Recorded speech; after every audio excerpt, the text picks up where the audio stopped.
Good evening. Everybody who gets into my ride has a story. Most of them think I'm not listening. They're usually wrong. The phone calls, the arguments, the secrets, the lies. I heard it all.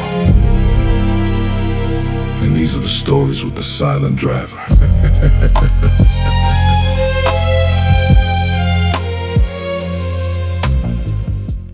Let me tell you about the time I picked up this big name rapper one morning who had more change than common sense. Now, I'm not going to say his name. The people who get in my car have lives before they sit behind me, and they have lives waiting for them when they get out. I just drive. But this one was hard not to remember. The call came through the night before. Pick up at his house, 10 a.m., photo shoot across town. Standard booking. Nothing about it said this would be any different than the last 100 fairs. I pulled through the gate a few minutes early. Long driveway. Bright morning light bouncing off a garage door that was already halfway up. That's when I saw the cars. Lamborghini, Ferrari, Bentley, Rolls Royce. A Hellcat parked at an angle like it was trying to look fast standing still. An old Impala tucked in the corner like a family photo nobody wanted to throw away. And in the middle of all that, sitting behind the wheel of the Bentley with the engine off, was him. Phone propped on the dash, camera facing his own face, talking to it like it owed him money. What's good, family? You already know what it is.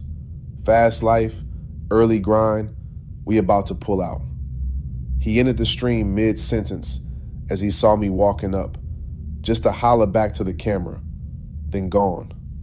He began stepping out of a car that had never moved, straightening a jacket that looked too heavy for the heat, and walking toward me, holding a designer bag against his chest with both arms. I opened the back door. I got it, he said, before I even reached for the bag. I got it. He slid in, bag on his lap, both hands still on top of it, like it might try to float away. I said, "Ready when you are, sir." He said, "Let's ride." We pulled off, and before we reached the first light, his phone rang. He answered on speaker, because people who live loud forget walls exist. "Bro, the jeweler needs those chains back before the shoot," the voice said. "Another artist has a fitting at noon." He glanced at me in the mirror, then took the phone off speaker like I hadn't already heard the whole thing. "Man, don't say it like that," he said, quieter now. "You making it sound rented." "It is rented," he hung up. I kept driving. His hand stayed flat on top of the bag the whole time, like he needed something steady while everything else in his ear was falling apart. A few minutes later, the phone rang again. This time it was the stylist.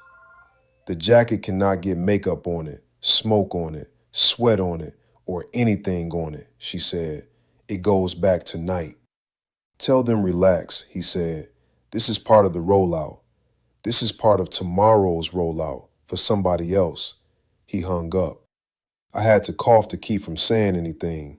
He caught me in the mirror. "You good, driver?" "Yes, sir. Just the air." He nodded like he believed me, then went quiet, both arms wrapped around that bag now, chin resting near the top of it like a man bracing for turbulence that hadn't hit yet. We passed a dealership a few blocks later. Something low and orange sat gleaming in the front window. "Slow down," he said, sitting up for the first time all ride. I eased off the gas. "That's the Huracan Technica," he said, pressing close to the glass. "V10, naturally aspirated, ain't no regular toy." For a second, he sounded like a different person. Not famous, just a man who genuinely loved something. "You into cars?" I asked. He looked at me like I'd asked if water was wet. "Into cars? Man, you saw my rides." He said it with his whole chest. Garage crazy, something for every mood. That's nice, I said. Nah, you don't understand. Cars are freedom. His phone rang again, his assistant this time. I moved your DMV appointment to next week, she said. The car went quiet. He looked at the phone for a second, like it had said something in another language.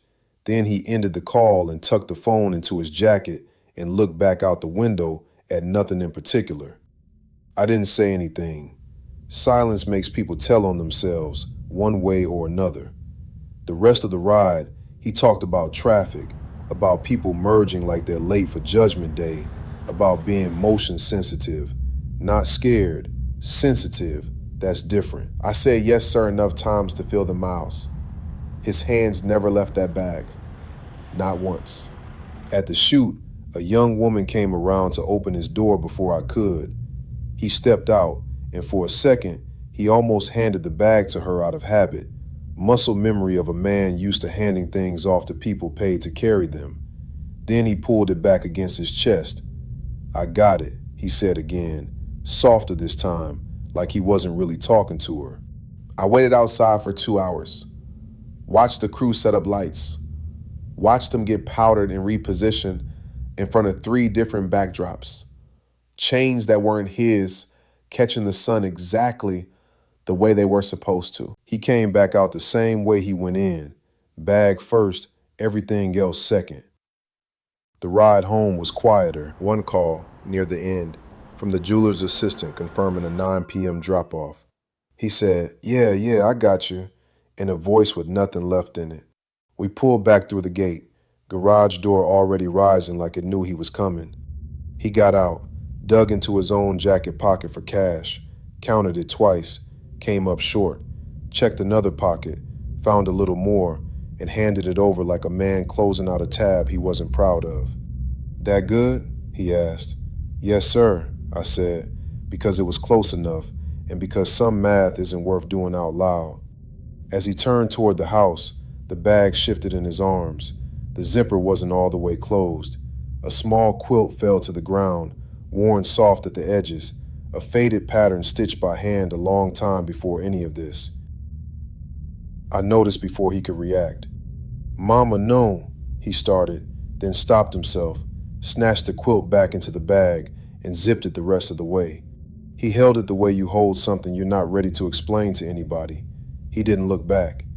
I sat there a moment before pulling off, looking at that garage full of cars, 6 of them, paid for, financed, leased, borrowed, I couldn't tell you which, all of them clean, all of them still, built to go 180 miles an hour, and none of them going anywhere that morning.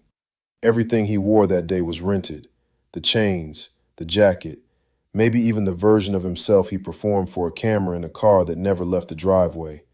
But the one thing he actually owned, the one thing that was really his, he kept hidden in a bag so nobody would ever have to know a grown man still needed his mother's old quilt just to get through a photo shoot. He had a garage full of cars. He didn't have a license to drive a single one of them. Some men chase validation. Some men just need something to hold on to so their hands don't shake while they do it. The road knows the difference. So does the driver.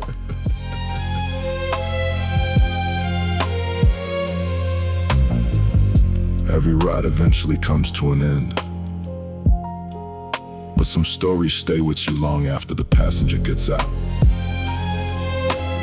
This has been Stories with the Silent Driver. Until the next ride, keep your eyes on the road.